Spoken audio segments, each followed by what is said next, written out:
President Akufo-Addo described the fire as deeply shocking and extended his heartfelt sympathies to the traders who lost both their investments and hard work to the inferno. My thoughts and prayers are with those affected, he said in Parliament on Friday, January 3, in his final State of the Nation's address. Commence my message on the state of the nation. I want to put on record that I am deeply saddened by the devastating fire at Kantomanto Market, which took place yesterday, and has left many traders and their livelihoods in ruins.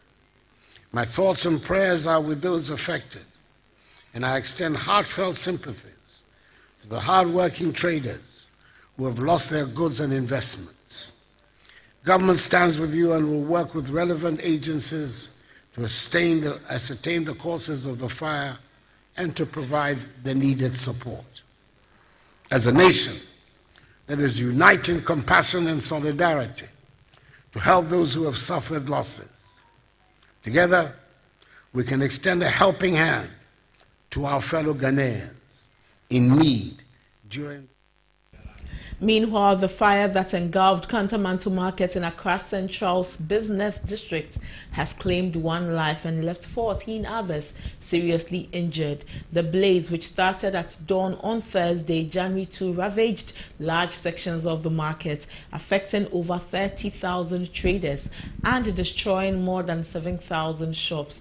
Efforts to combat the fire were hampered by water shortages and logistical challenges, which prolonged the damage. The chairman of the Kantomanto Traders Association, Samuel Amwa, described the impact of the inferno as heartbreaking. He explained that many traders had lost both their homes and livelihoods, and their only hope was to be allowed to return and work peacefully.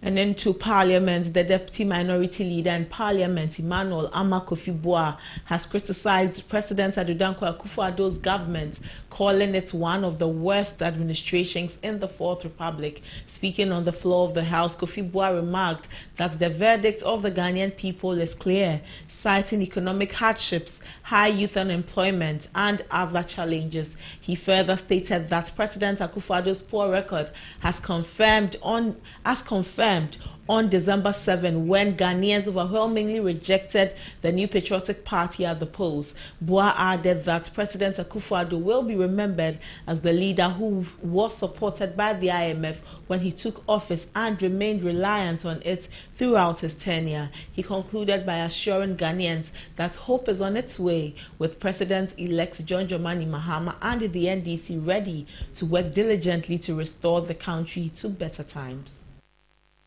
I'm grateful for the opportunity to thank His Excellency the President for the message on the state of the nation that he has just delivered. Mr. Speaker, I need to remind you that the people of Ghana have already given their verdict on the true state of the nation. And that verdict was very, very clear. Economic hardship, huge debt overhang, high youth unemployment, hopelessness, and more. We have come to the end of the road for what has been undoubtedly the worst government under the Fourth Republic. Round Speaker, this abysmal record was confirmed on December 7th when the people of Ghana returned the most overwhelming and emphatic vote of rejection of any government ever witnessed under the Fourth Republic. Mr. President, you will be remembered as the first president who was cushioned by the IMF when you began, and you are still being cushioned at the end of your term. Mr. President, you left something very important in your account.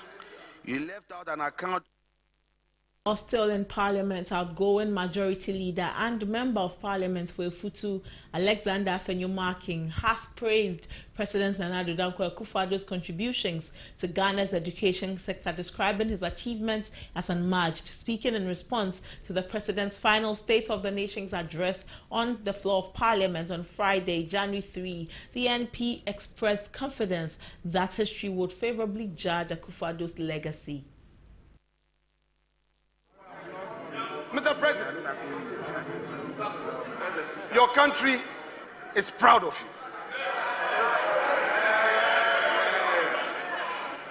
Democracy has experienced its best under your leadership. Today, we are being told that there's a new hope. That's no problem. It is supposed to be so. But soon, we will see the true colors of the umbrella. Yeah. So, Mr. Speaker, I would want to say to my colleagues that you are yet to take over.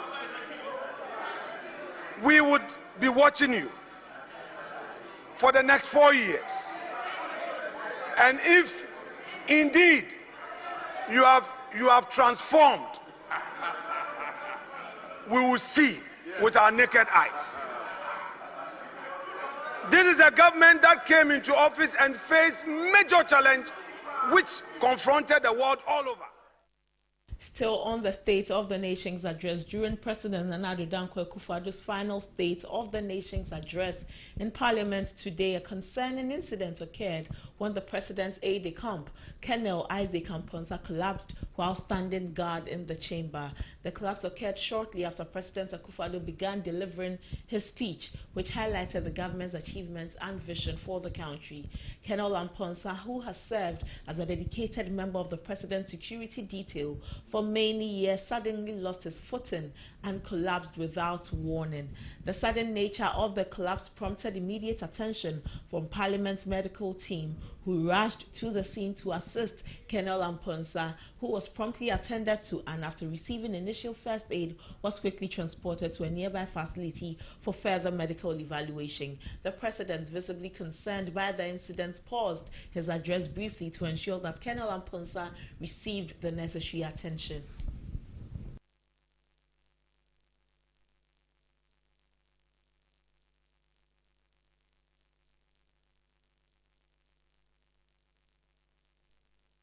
Then Nana Addo Dankwa Akufo-Addo has expressed confidence in Ghana's economic recovery, asserting that the nation's economy has outperformed initial projections. In his final State of the Nation's address delivered today, the President emphasized that Ghana is not in a state of financial distress and highlighted the resilience of the economy in the face of numerous challenges. He attributed the progress to strategic government actions, noting that these measures played a vital role in restoring economic stability. Expressing confidence in the state of the nation before leaving office, he stressed the leaving behind a Ghana that is working. 2024, leading to the disbursement of $360 million United States dollars.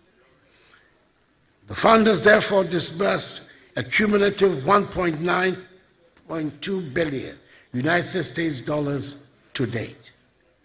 At the moment, I'm able to say with confidence that the crisis is over, that the economy has recovered strongly and faster than projected.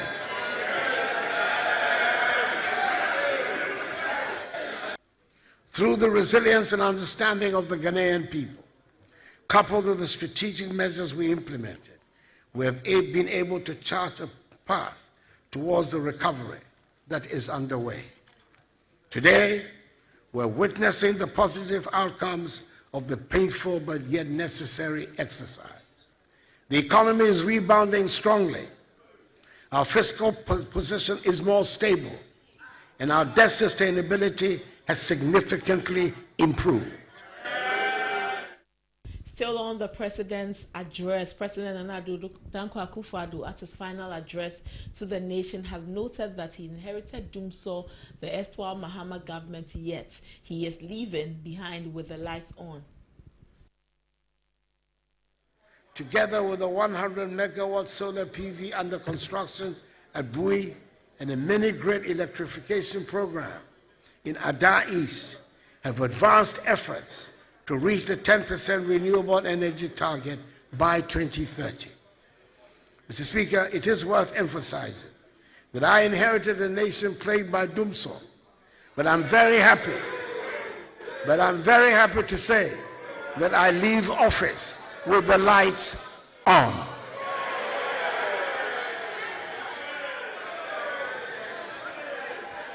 This achievement did not come without its challenges. When my administration assumed office, we inherited an energy sector legacy debt of $2.5 billion United States dollars. The Energy Sector Recovery Program, developed by government and the World Bank, projected that this debt would balloon to a staggering $12.5 billion United States dollars within 5 years, if no decisive action. Dr. Osusa Akodi is a senior lecturer and economist at the University of Ghana, Legon. Let's have some conversation with him about the State of the Nation's address. Good evening, Doctor, and a Happy New Year to you. Good evening, my dear, and many happy returns. The president in his speech said that there is a positive and promising economy as he nears the end of his tenure and looks to hand over power. As an expert yourself, what have you seen with the economy and what would you say the state of the economy is? Would you agree with the president's assertions? It's interesting when you listen to politicians, they're always at the extreme ends, they take entrenched positions. One party will say very bad, another party will say very good, without any analysis. So I would say that this economy is recovering. It is not broke, neither is it strong. It is recovering. So let's put it into perspective. In the year 2020, Ghana were restricted from the capital market because they said that we were unable to pass certain revenue measures, and so we didn't have access to the capital market. There was little inflow of dollars. Our city started depreciating. It caused very high inflation. Bank of Ghana had to step in to print more cedis to finance our fiscal deficit. And so we're heading towards a very difficult position, and is the reason the government went to the IMF. Now, a prior action of the IMF program was what we call a debt exchange, and many of you are aware how some Ghanaians have sacrificed their credits to government. Government gave them haircuts.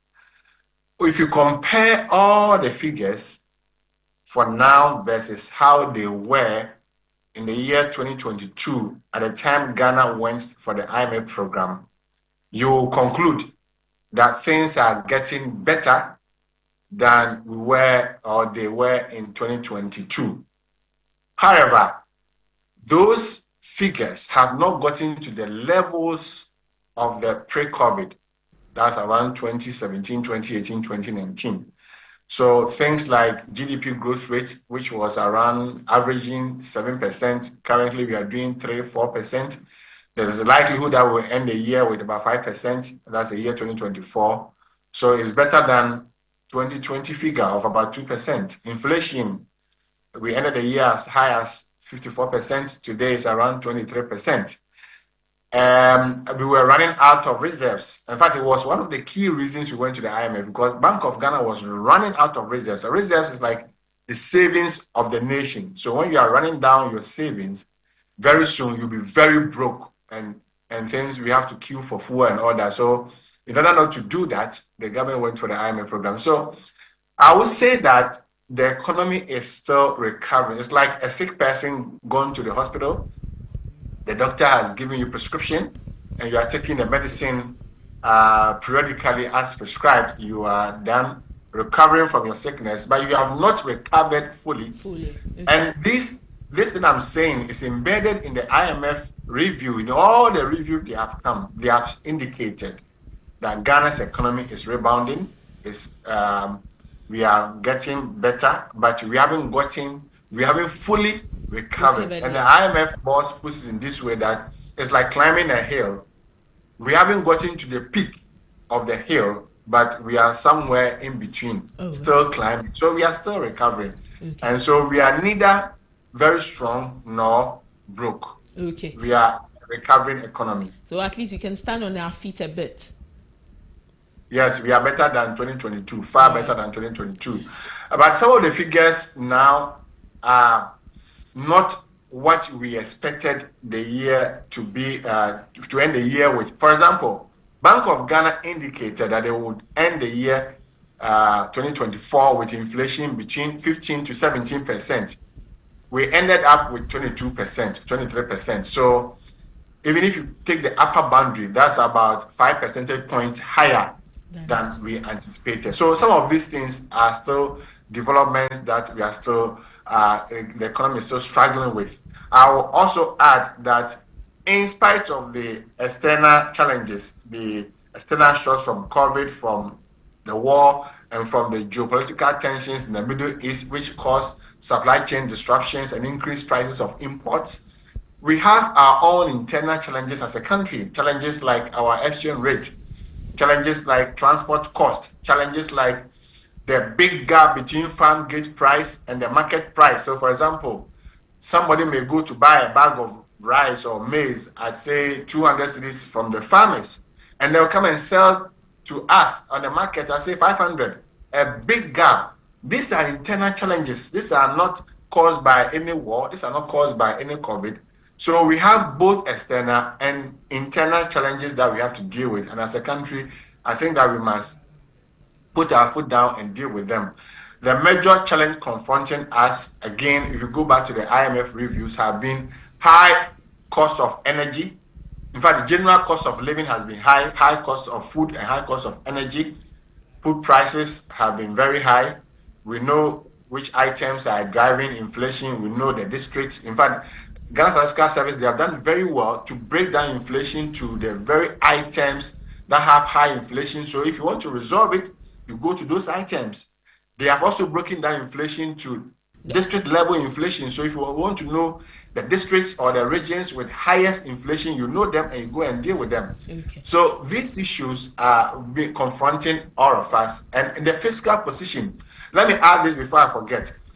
I think the president-elect, Excellency John Mahama, is willing to honor his campaign promise by abolishing COVID-19 tax, e-levy, and all that. But I would say that it should be a bit measured in the approach. Why do I say that? Because NPP made a similar mistake in 2017, and they abolished about 17 taxes, which led to a shortfall in revenue.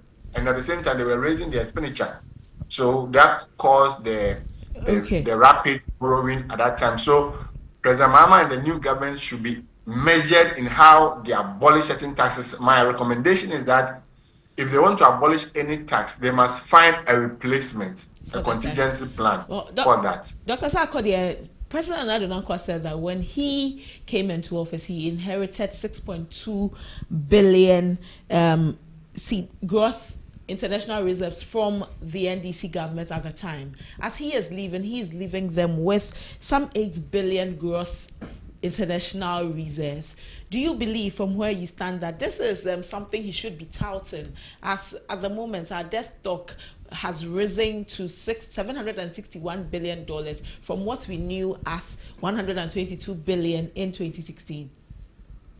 Okay, so you're putting side by side the reserves and the debt, and I understand you. Yeah, and he's touting it as something to be glad about. I understand why you're doing that. So let's take them one after the other.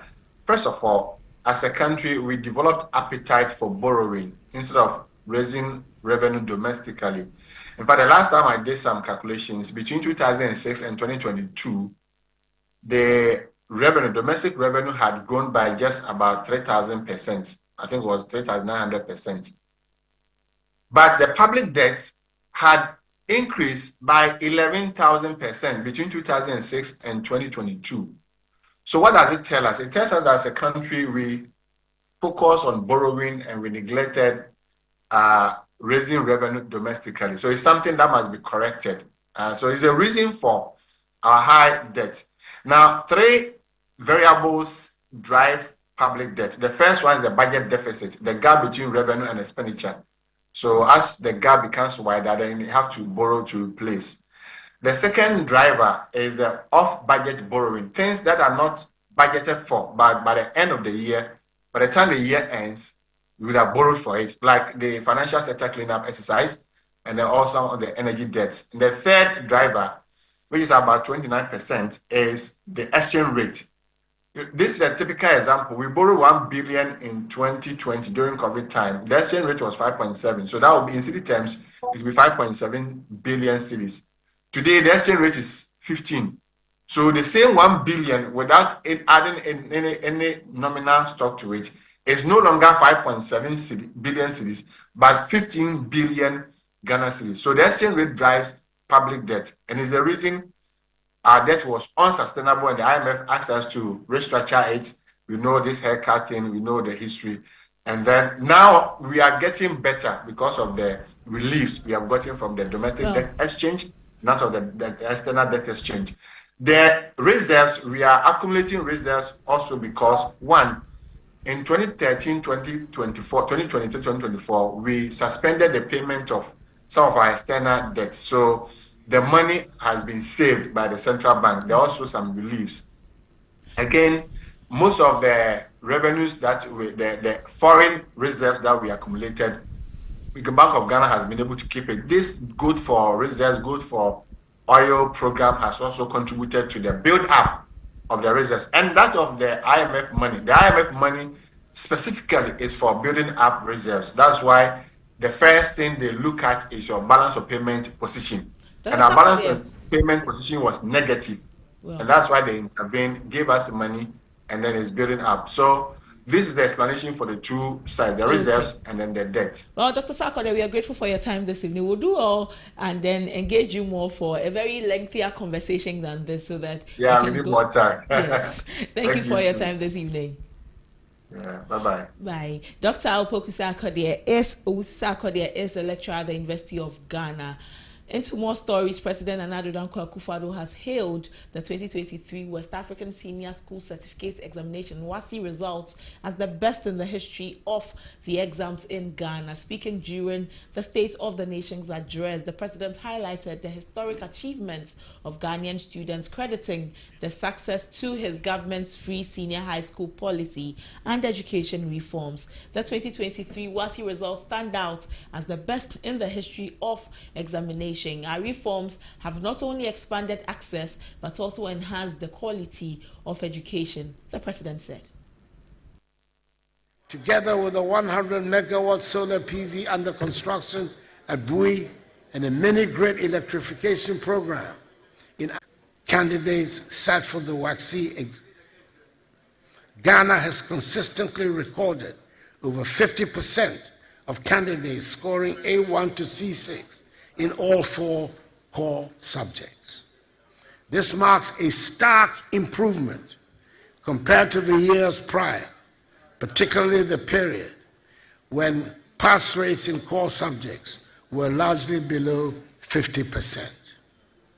This year's results, the 2024 results, have maintained the laudable trend from 2020. Indeed, only 51.6% of candidates achieved A1 to C6 in English in 2016, compared to a much higher 69.52% in 2024. For integrated science, the pass rate improved from 48.35% in 2016 to 58.77% in 2024. Mathematics demonstrated the most dramatic progress, rising from a mere 33.12% pass rate in 2016 to an impressive 66.86% in 2024. Social studies followed a similar trend, improving from 54.55% in 2016 to 71.53% in 2024. Moreover, the 2023 WACC results stand out as the best in the history of the examination.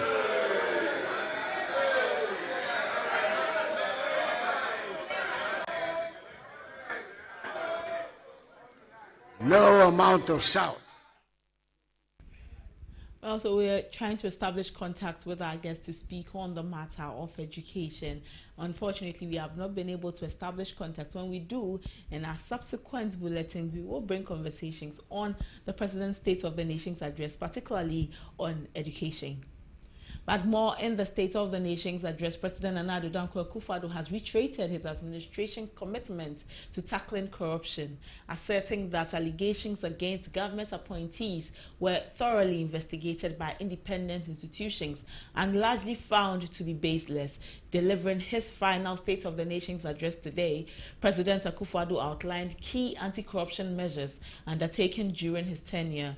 He expressed confidence in the progress made to strengthen institutional frameworks and ensure accountability within government operations. The President highlighted the establishment of the Office of the Special Prosecutor as a critical milestone in the fight against corruption. While acknowledging the initial skepticism surrounding the OSP's creation, he noted its growing recognition as an effective tool in advancing Ghana's anti-corruption agenda. Mr. Speaker, my government recognized at the very outset that the fight against corruption required more than rhetoric. It demanded systemic, sustained, and strategic action.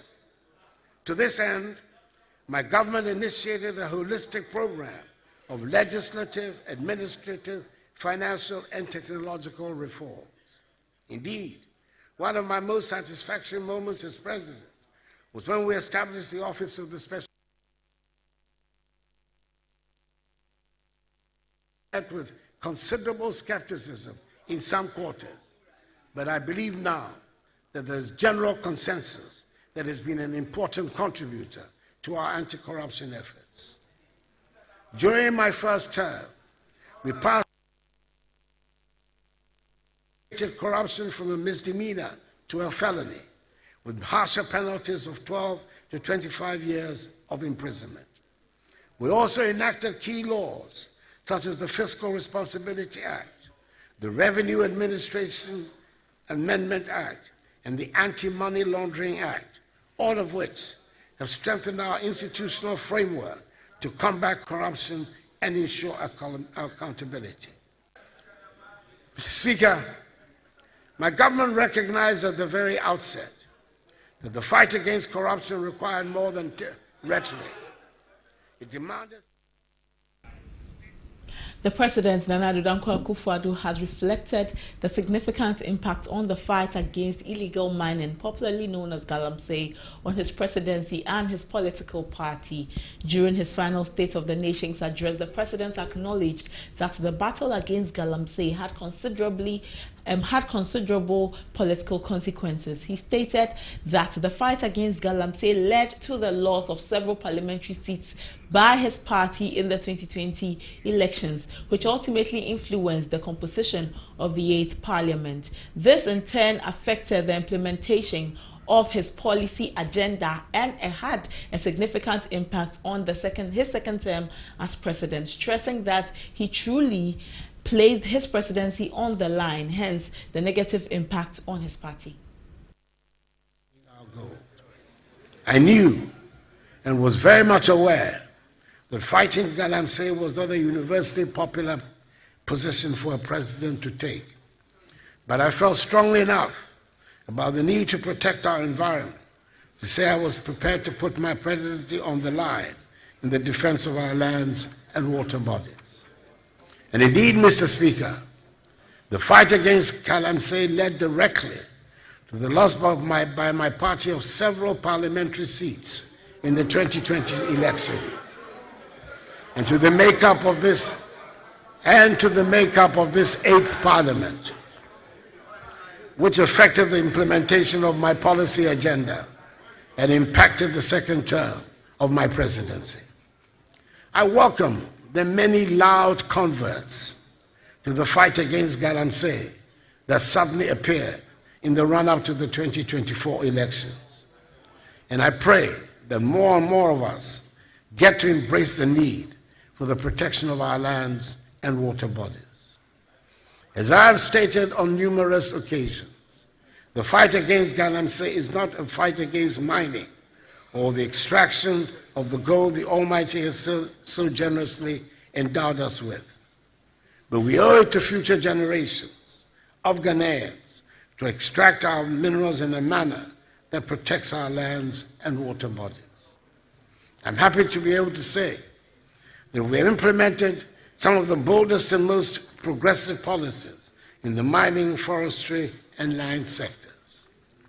As a result of these policies, we overtook South Africa as the leading producer of gold on the continent and have consistently increased gold production to reach an unprecedented 4 million ounces last year.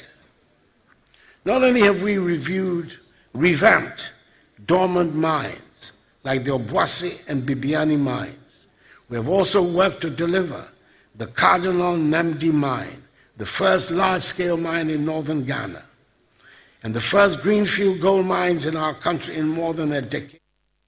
Also, we'll go back to the conversation about education under the president's tenure. Joining us on the line is Executive Director for the Institute for Education Studies, IFEST, Dr. Peter Anti. Good evening, Dr. Anti. Thank you for your time.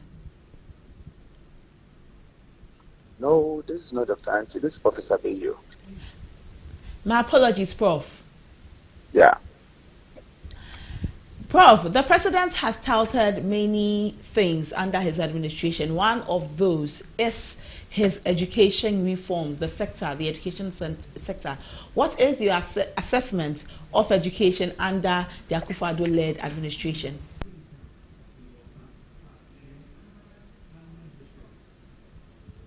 Hello, Prof.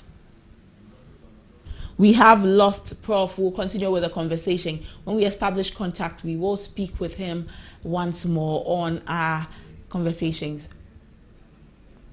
The President, Nana Addo Dankwa Akufo-Addo, after reflecting the fight of Galamsey on his administration, said that Galamsey is what caused his administration in the 2020 elections, his party to lose many of the seats. And he said that his commitment to the fight against Galamsey has caused his party and the government.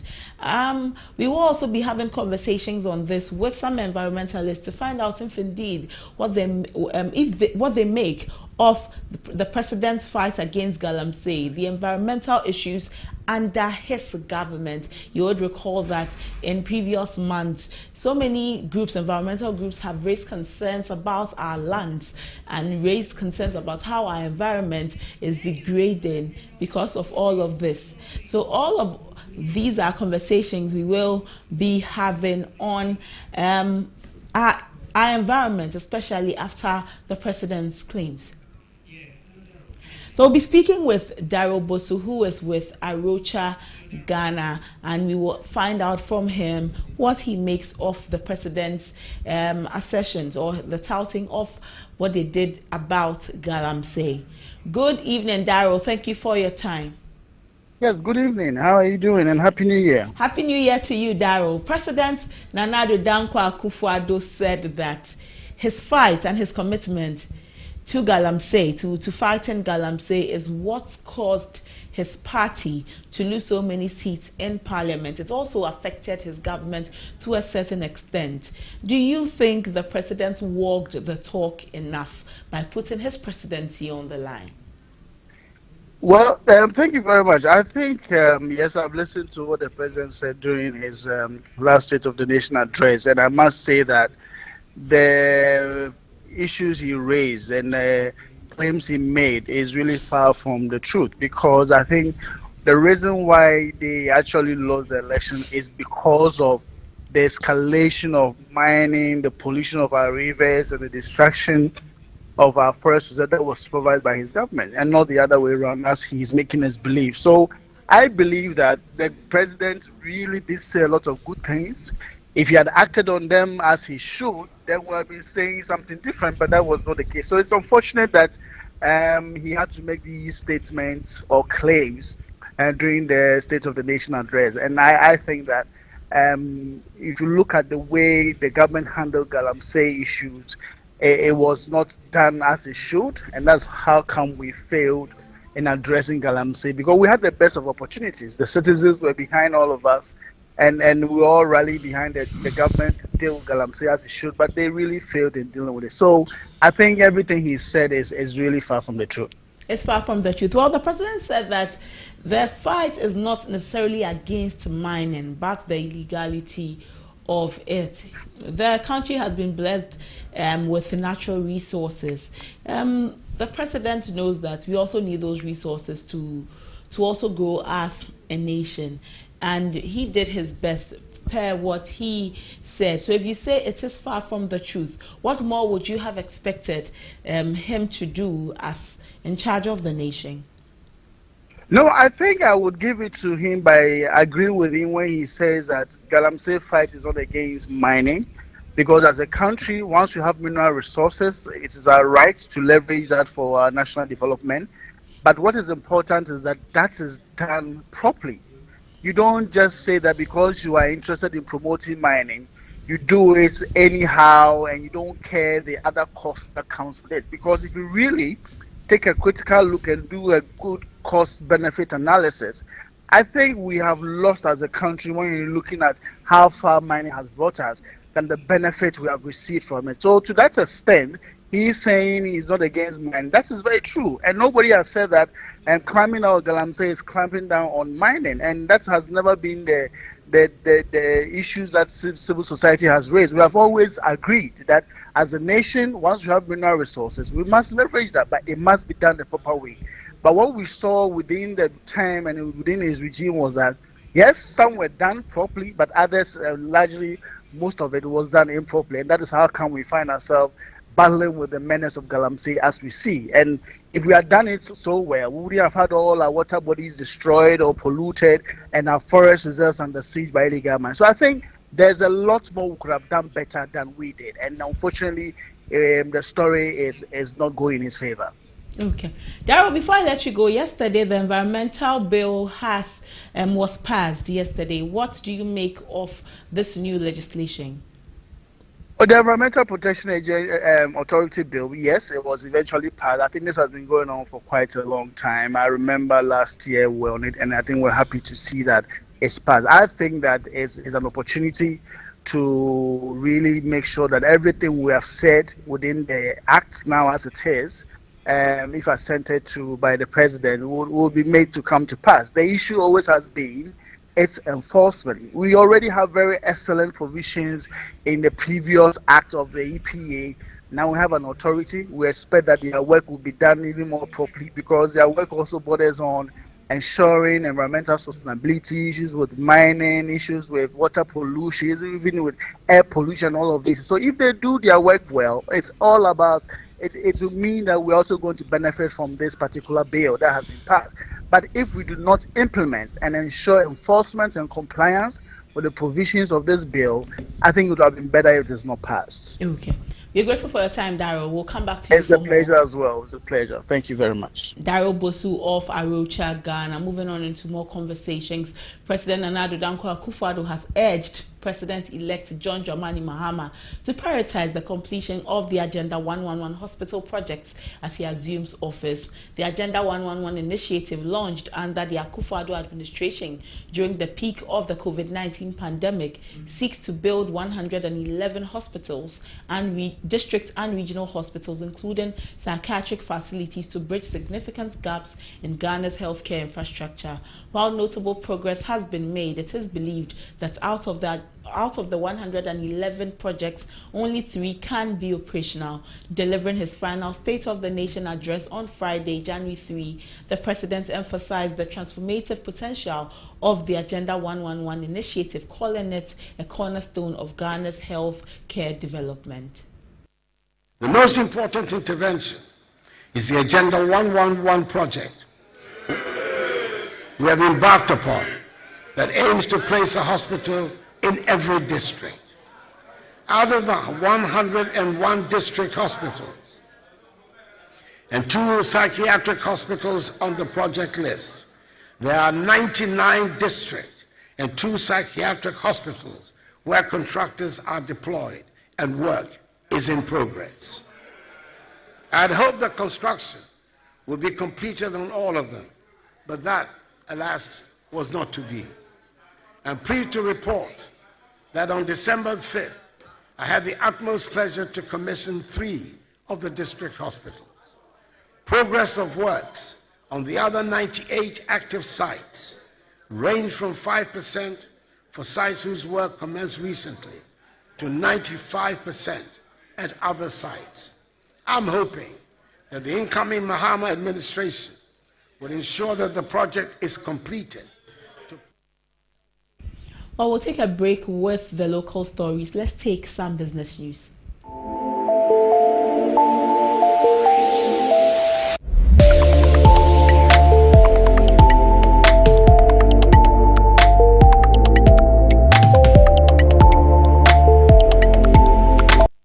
President Nana Addo Dankwa Akufo-Addo has announced that the government will pay $346 million to Eurobond holders effective January 3, 2025. In his statement, the president emphasized the government's commitment to honoring its financial obligations and avoiding any defaults on debt repayment. He stressed the significance of maintaining the country's credibility and financial stability through these timely payments. Delivering his final State of the Nation address on January 3, President Akufo-Addo said, "I am happy to inform the House that 3rd January 2025, my government will honor coupon payments to our Eurobond holders amounting to $346 million. We cannot afford to default on our debt repayments." Sustainability target. I'm happy to inform the House that today, 3rd January 2025, my government will honor coupon payments to our Eurobond holders amounting to $346 million United States dollars. We cannot afford to default on our debt. The president, Nana Addo Dankwa Akufo-Addo, has reiterated that the banking sector cleanup initiated by his administration in 2017 was a critical and necessary decision to safeguard Ghana's financial stability rather than an act of personal vendetta. Speaking during his final State of the Nation address to Parliament, the president explained that the reform process was undertaken to address deep-rooted challenges within the banking sector that threatened its stability. The cleanup, which involved the revocation of licenses for underperforming banks, measures, and the cessation of operations for others, was aimed at restoring confidence in the financial system and protecting depositors' funds. President Akufo-Addo described the reform as a courageous and decisive intervention that ensured the long-term integrity and resilience of the country's banking sector. He acknowledged the challenges faced during the process, but stressed that it was a necessary step for Ghana's economic future. Prime objectives and targets under the program. Let me at this juncture state unequivocally that the banking sector cleanup undertaken by my administration was an act of necessity, not of vendetta. It was a bold and decisive intervention to safeguard the strength and integrity of Ghana's financial system. The illegalities and irregularities perpetuated by the affected banks and financial institutions are well documented and indisputable. These practices threaten the very foundation of our banking sector and jeopardize the hard-earned savings of millions of Ghanaians. A single depositor lost their money, an unprecedented achievement in financial crisis management. Today, the results are there for all to see. A more robust, stable, and resilient banking sector capable of driving economic growth. That's all for business. Up next is sports.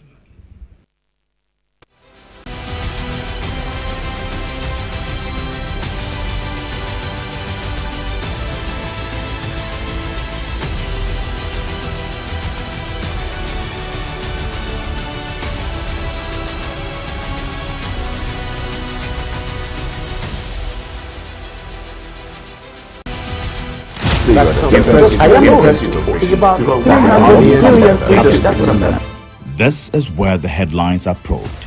Policies scrutinized through an objective lens with an unbiased approach to every discussion. Key in to a series of pulsating conversations with the hard questions. Why do you still want to run when you have failed? I haven't. What do you mean by failed? In-depth analysis of policy proposals. If it is a temporary program, why do we want to still create another gold reserve exchange program also to address a temporary issue? If you introduce a temporary measure and you realize that the temporary measure works and is sustainable, you have to rethink whether or not it should just be temporary. And every agenda and positions intellectually debated to set the record straight. Look, you still don't answer the question now. Go on. Question is, if Article 78(1) is anything to go by, your ministers of state largely are supposed to come from the parliament. Yes. The law says that not less than 10 and not more than 19. So these are your cabinet, your ministers of state you're going to get. How do you intend to resolve? Have you thought about managing that head-on? Absolutely. If I hadn't, I probably would not get on the parade to do this. On Focus on ABC, we focus on the matter, the personality, and the answer beyond the rhetoric. Focus on ABC shows every Thursday at 7 p.m. only on ABC News Ghana Television.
You're welcome back. Still watching ABC Prime live on ABC News GH. Into sports, Nora Hapley has left the country following the expiration of her contract as head coach of the Black Queens. The Ghana Football Association announced the appointment of the Swiss as the manager of the Ghana women's national team, replacing Mercy Tego Kwaku, who had been in charge since 2019. However, she has left her role after deciding not to renew her contract with the GFA. Her contract expired on December 31, 2024. During her tenure, Hopley qualified the Black Queens for the 2025 Women's Africa Cup of Nations tournament, which is scheduled to be hosted in Morocco later this year. However, she lost out on qualifying the Queens for the Olympics Games after losing to Zambia's Cooper Queens.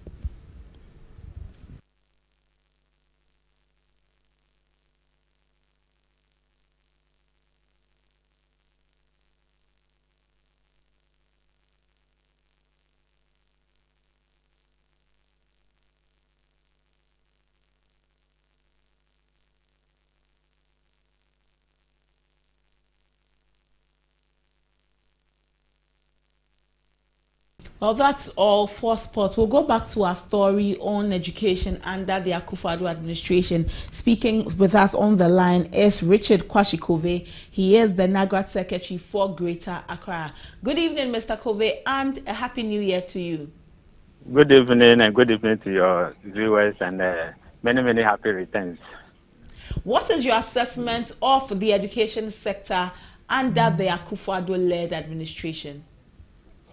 Thank you very much. Yeah, so the education sector, when you look at it, for those of us at the pre-tertiary level, we have the basic and then the secondary. For the secondary, we can say a lot has been done over the last 8 years in terms of the free SHS, where a lot of resources have been pumped there in the area of feeding and the provision of school uniform and some basic addition. But then it did not also, the achievement did not also come without the burden and then the stress that it imposed on the teachers and all those things within that sector. And so for us, the education under Akufo-Addo has been stressful. It's stressful in terms of the fact that most of our colleagues who teach at the senior high school level, we didn't add that in the double track school, category A and B schools, never had a break. They've been working from January to December, and those in administration as well. And so I would say that actually also contributed greatly to the successes that have been chalked under the free SHS policy. And if we should leave the policy under the management of GES in terms of how resources are allocated and then the frustrations that it brings, sometimes sure things have been quite bad. But then the headmasters, the teachers, we stood our ground and made sure these are our children. Whatever we have to add up, we did our best to make sure it works. But then I'm not sure I can score them so well when it comes to the basic level, where it has been, I would say, largely neglected. And that didn't augur well for our education system. I'm hope that going forward, that should be attended to. The basic sector has been, that is prime from KG to junior high school 3. That sector has been largely neglected.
Well, before we take some international stories, let's go back to the president's speech about Agenda 111 initiative in the health sector. Joining us is Professor Titus Bayu. He is the MP-elect for Lambusi. Prof, good evening and a Happy New Year to you.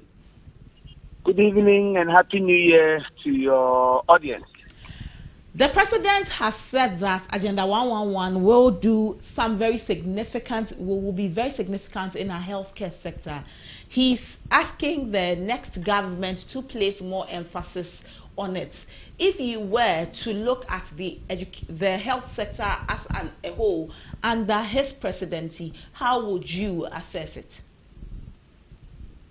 All right. So I would say it's been up and down, but mostly down. What comes to my mind in terms of where I would say they have done a bit well will be the initial handling of the COVID crisis or the pandemic. But then since information came out that this was used to kind of, let's say, profiteering, then it became a very unfortunate incident. So for my memory of the healthcare system that they have run it, apart from that, the rest has been very bad memories. Because this is the sector that we heard about the scandal of the ambulance service, where a crony company is created purportedly to be maintaining ambulances and using the ambulance service staff and being paid. Yet we have several ambulances broken down. You remember the issue of the COVID vaccines, where the then minister said he wasn't thinking appropriately at the time and made all those kind of decisions. I will remember a healthcare system where immediately they came into power, they capped the national health insurance levy so that they were not going to release all the amounts specified in the law to the National Health Insurance Authority. But they passed the Capping and Realignment Act and included the National Health Insurance Authority into it. And so these are some of the memories I have. And perhaps the worst of them is the most poorly executed project, that is this Agenda 111. On Agenda 111, as the NDC spokesperson on health, when President-elect John Dramani Mahama is sworn in, would you be looking at continuing this project, as the President is also asking that the NDC continue the project? His Excellency President-elect has stated that he's willing to continue ongoing projects. But Agenda 111 needs to be fully evaluated before one can make a commitment as to completing all of them. This is a project that defied all the basic principles of project management. There was no pilot phase. All 111 hospitals started all together, or whatever number. Later they said they didn't get land and it came down to some number. This project was initially handled at the presidency and was shrouded in secrecy, lack of transparency. So it's very difficult for anybody to commit. When you go to the Ministry of Health to find out any documentation on Agenda 111, you will find nothing. And at the time we were searching for information on it, it was difficult. You have to go to the presidency. The cost for it kept ballooning. As of today, they have mentioned several things. You don't even know what to rely on as the actual cost. Funding for Agenda 111. If you are asking the incoming government to continue, then you should as well also tell us that you have secured this funding, or this is the funding source for this project. So make sure that this dedicated funding continues. Nothing like that is in place. So I know His Excellency is committed. He will evaluate all of that, and then we will maybe prioritize and look at how to get funding for it, and then we will commence the process of completion. But to leave all these projects dotted around without a dedicated funding, without proper transparency of how much has been raised, how much has been used, and ask your predecessor to come, your successor to come and complete them, I don't think it's a fair statement. So His Excellency will continue, but we'll have to evaluate it. Okay. We are most grateful for your time this evening, Prof. Most welcome. Professor Titus Bayo is the MP-elect for Lambusi and a former General Secretary of the Ghana Medical Association, NDC spokesperson on health. Now let's get to international news.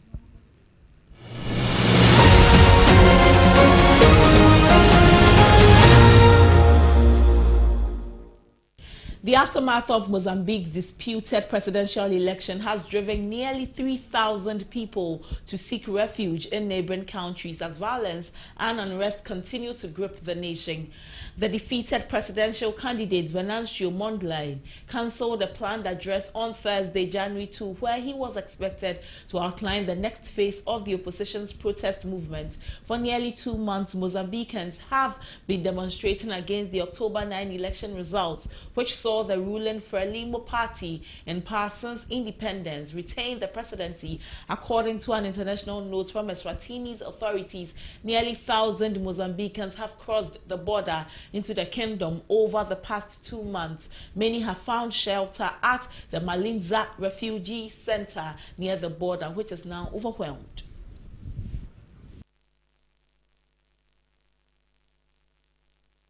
South Africa has stepped up law enforcement efforts along its border with Mozambique amidst post-election protests in the neighboring country. In a statement issued by the government's Communication and Information System, the South African government expressed its concern over the ongoing protests in parts of Mozambique and reports of individuals escaping from a maximum security prison during this period of unrest. These developments have understandably raised apprehensions among South African citizens regarding the potential cross-border implications. And that's all for news from the international front. Up next, entertainment.